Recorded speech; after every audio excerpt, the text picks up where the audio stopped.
Motivation की theory के बाद अभी मोटिवेशन को अप्लाई कैसे करना है उसके ऊपर बात करते हैं। उसमें अलग अलग चीज़ें हैं जैसे कि MBO मैनेजमेंट बाय ऑब्जेक्टिव्स है, quality circle small group activity है, सजेशन स्कीम्स है, participative management, autonomous teams, training, job rotation, job enrichment, job enlargement, quality of work life और work life balance, flex time and WFH work from home, employee recognition programs, performance linked pay, flexible benefits, employee stock option plans, etc.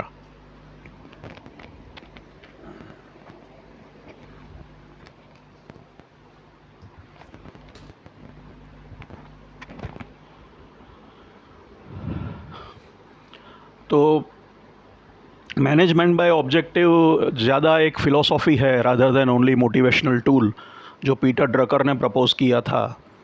और उसमें ऐसा ख्याल है कि boss और अपना उसका जूनियर साथ में बैठ के डिसाइड करते हैं कि सबॉर्डिनेट को क्या करना है, क्या अचीव करना है, उसके टारगेट क्या रहेंगे। और ये जो टारगेट लक्ष्य ध्येय रहेंगे वो नापे जाएंगे, ऐसे होंगे क्वांटिफाइबल मेज़रेबल होंगे ताकि पता चले कि अचीव हुए हैं कि नहीं। और वो सबॉर्डिनेट एक्सेप्ट भी करेगा, उसके सर पे थोपे नहीं जाएंगे, दोनों मिलकर डिसाइड करेंगे। एम्प्लॉई भी एक्सेप्ट करेगा, उसका सुपीरियर भी एक्सेप्ट करेगा। फिर डिस्कशन होगा कि कैसे किया जाएगा काम, क्या सपोर्ट उसको मिलेगा, क्या पावर रिस्पॉन्सिबिलिटी रिसोर्सेज मिलेंगे, कब काम ख़त्म करना है, काम ख़त्म करने पे उसको फ़ायदा क्या हो, उसको क्या रिवॉर्ड मिलेगा कि नहीं वगैरह।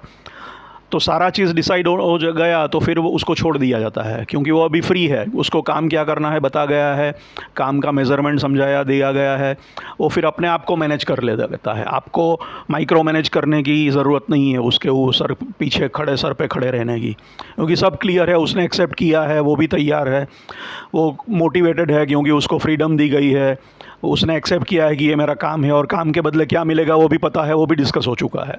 तो उसके इस कारण पूरा सिस्टम ऑब्जेक्टिव ड्रिवन हो जाता है, सेल्फ मैनेज्ड हो जाता है। तो एक मैनेजमेंट की फ़िलोसॉफ़ी ही है जो पीटर ड्रकर ने बताई थी और अब मोटिवेशनल प्रोग्राम के लिए भी यूज़फुल है। तो इसमें पार्टिसिपेशन पे ज़्यादा ज़ोर है। एम्प्लॉई को जब आप जॉब में ज़्यादा इन्वॉल्व करते हो, उसको रिस्पॉन्सिबिलिटी देते हो, उसको फ्रीडम देते हो, उसको पावर देते हो, अथॉरिटी देते हो, जिम्मेदारी देते हो, सत्ता देते हो, रिसोर्सेज देते हो, उसका से ज़्यादा रहता है, उसको बोलने की छूट है, सलाह देने की छूट है, ये सब जब छूटें आप उसको देते हो तो ऑटोमेटिकली जॉब ही मोटिवेटिंग हो जाता है। फिर quality circles small group activities, ये भी जापान में प्रपोज हुई थी कि एम्प्लॉयज़ का एक ग्रुप इकट्ठा होकर प्रॉब्लम काम के सॉल्व करेगा, सजेशंस लाएगा, इम्प्रूवमेंट लाएगा।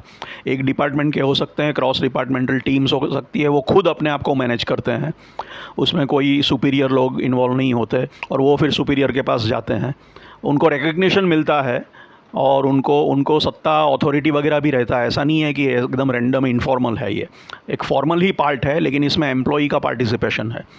तो ये ऑटोनोमस टीम जैसा भी हो गया कि एक टीम को सत्ता सौंप दी गई कि तुम ये काम करो, टीम को डिसाइड करना है वो कैसे मैनेज करेगी, टीम को इंटरनली रन कैसे किया जाएगा वो भी टीम डिसाइड करेगी, काम भी बता दिया गया है, फिर टीम स्वतंत्र है काम करने को। और वो सब डिस्कस हो चुका है कि टीम का पावर रिस्पॉन्सिबिलिटी क्या है, सुपरविजन कौन करेगा, बाकियों के साथ वो टॉप के साथ कैसे कोऑर्डिनेट करेगी, रिवॉर्ड्स क्या है, वो सब। तो ये सारे पार्टिसिपेशन मैनेजमेंट इसकी प्रोग्राम्स हैं। सजेशन स्कीम्स भी होती हैं जिसमें आप सजेस्ट करते हो तो आपको रिवॉर्ड मिलता है कोई काम के लिए, इम्प्रूवमेंट के लिए। फिर ट्रेनिंग खुद मोटिवेटिंग फैक्टर हो सकती है क्योंकि रूटीन से बाहर है, एम्प्लॉय को लर्निंग का मौका मिलता है, उसको लगा मैं कुछ सीखा। कभी आउटडोर मैनेजमेंट डेवलपमेंट प्रोग्राम्स भी होते हैं, बाहर ले जाया जाता है ट्रैकिंग पे, एडवेंचर कैंप्स पे, रापेलिंग, वाइट वाटर राफ्टिंग वगैरह, उसमें टीम बिल्डिंग बॉन्डिंग की एक्सरसाइज होती है। Even simple workshops management seminars में भी आप कहीं अच्छी जगह पे उनको ले जाते हो, अच्छा खाना पीना होता है तो रूटीन से ब्रेक मिलता है, कुछ सीखना भी मिलता है, अच्छा भी लगता है। ये सारी चीज़ों से सीखना भी होता है और मोटिवेशन भी मिलता है। फिर जॉब रोटेशन है, जब ट्रांसफ़र किया जाता है एक की जगह पे दूसरा काम दो, बोर हो गया हो तो, या ज़्यादा सूटेबल हो तो, या वो इसी डिपार्टमेंट में ट्रांसफ़र हो या किसी और डिपार्टमेंट में हो, दूसरा है जॉब एनलार्जमेंट, जब जॉब को हॉरिजॉन्टली एक्सपांड किया जाता है। मैं अभी एक ही एक्टिविटी कर रहा हूँ, अभी उससे संलग्न आगे पीछे की दूसरी एक्टिविटी भी मेरे को दी जाती है, तो एक हॉरिजॉन्टली मेरा जॉब बढ़ा, वो उसी डिपार्टमेंट में होगा या अक्रॉस डिपार्टमेंट्स होगा। एक का इनपुट दूसरे का आउटपुट, उसका इनपुट उसका आउटपुट, तो ऐसा हॉरिजॉन्टल फ्लो है काम का, तो मैं ज़्यादा बड़े फ्लो को कवर करता हूँ, तो मुझे ज़्यादा अच्छा लगता है कि मैं इम्पोर्टेंट बड़ा एस्पेक्ट देख रहा हूँ। ये हॉरिजॉन्टल एक्सपांशन को जॉब एनलार्जमेंट बोलते हैं।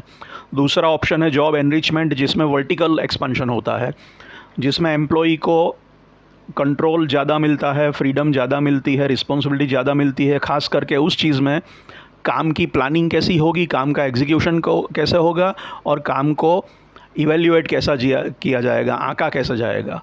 तो उसको खाली बोला नहीं जाता कि काम करो, उसको प्लानिंग में भी वो इन्वॉल्व रहता है, तो टॉप से लेके इन्वॉल्व रहता है, प्लानिंग भी करता है, एग्जीक्यूट भी करता है, और अपना परफॉर्मेंस भी मेज़र करता है। फीडबैक भी ढंग से उसको मिलता है, वो भी फीडबैक प्रक्रिया में हिस्सेदार रहता है, तो उसको कंट्रोल, रिस्पॉन्सिबिलिटी, अथॉरिटी, फ्रीडम ज़्यादा मिली वर्टिकली, तो इसको एनरिचमेंट बोलते हैं। तो ये जो सारे हैं वो काम के रिलेटेड मोटिवेटर्स हुए, जिसमें आपने काम को ही इंटरेस्टिंग, मोटिवेटिंग बना दिया।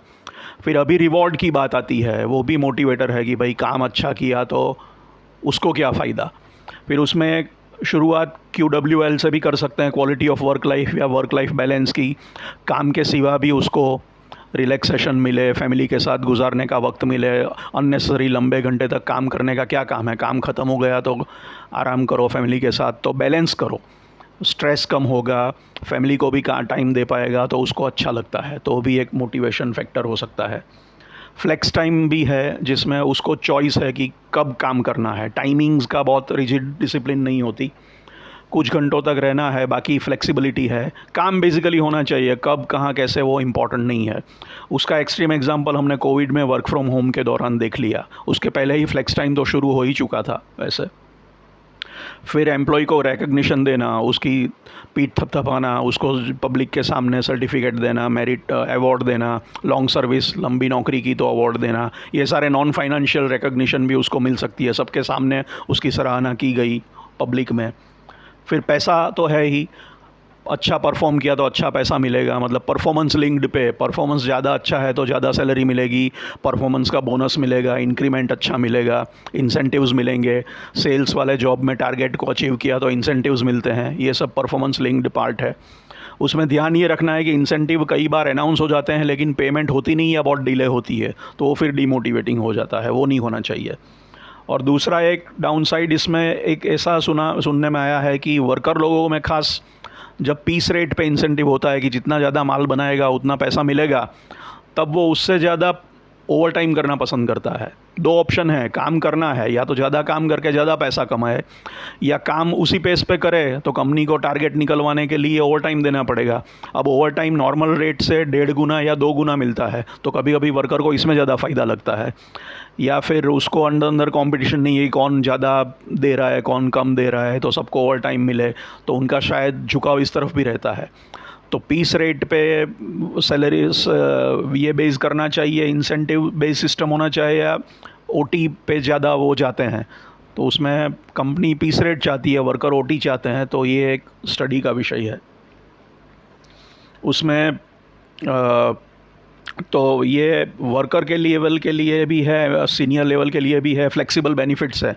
सीनियर लेवल एम्प्लॉयज़ को चॉइस रहती है कि सैलरी के अलावा क्या क्या पर्क्स और बेनिफिट्स हैं, तो वो चूज़ कर सकते हैं कि हमको क्लब मेंबरशिप चाहिए या दूसरा कुछ चाहिए, तो उसके पास एक मेनू है जिसमें से वो बेनिफिट पकड़ सकता है। फिर कई बार जॉइनिंग बोनस दिया जाता है, जब नौकरी ज्वाइन करते हो तब बोनस मिलता है। लंबी नौकरी, रिटेंशन के ज़्यादा टिके या टिक गए तो बोनस मिलता है। रिलोकेशन का भी खर्चा मिलता है, एक शहर से आप ज्वाइन करने दूसरे शहर गए तो वहाँ के जो खर्चा होगा वो भी कंपनी बेयर करेगी। तो इस तरह से अलग अलग किस्म से उनको फाइनेंशियल गेंस दिए जाते हैं। काफ़ी शुरुआत में आईटी कंपनी जैसे इन्फोसिस वगैरह ने employee stock option plans, ESOPs भी बनाए थे, जिसमें लिमिटेड कंपनी है उसके स्टॉक हैं तो आपको भी शेयर मिलता है एम्प्लॉई का भी। तो शेयर को बाज़ार में बेचोगे तो कई बार बहुत अच्छी तगड़ी कमाई होती है, और साथ में आप मालिक बन जाते हो, बिकॉज शेयर होल्डर हो तो एक किस्म से कंपनी के मालिक भी हो। तो नारायण मूर्ति साहब इन्फोसिस के चीफ थे और उनका ड्राइवर था, तो ड्राइवर के पास भी स्टॉक ऑप्शंस थे।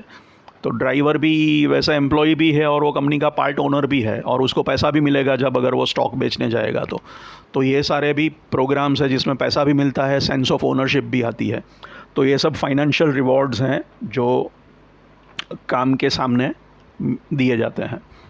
नेक्स्ट सेशन में इस टॉपिक को हम कंप्लीट करेंगे। Thank you.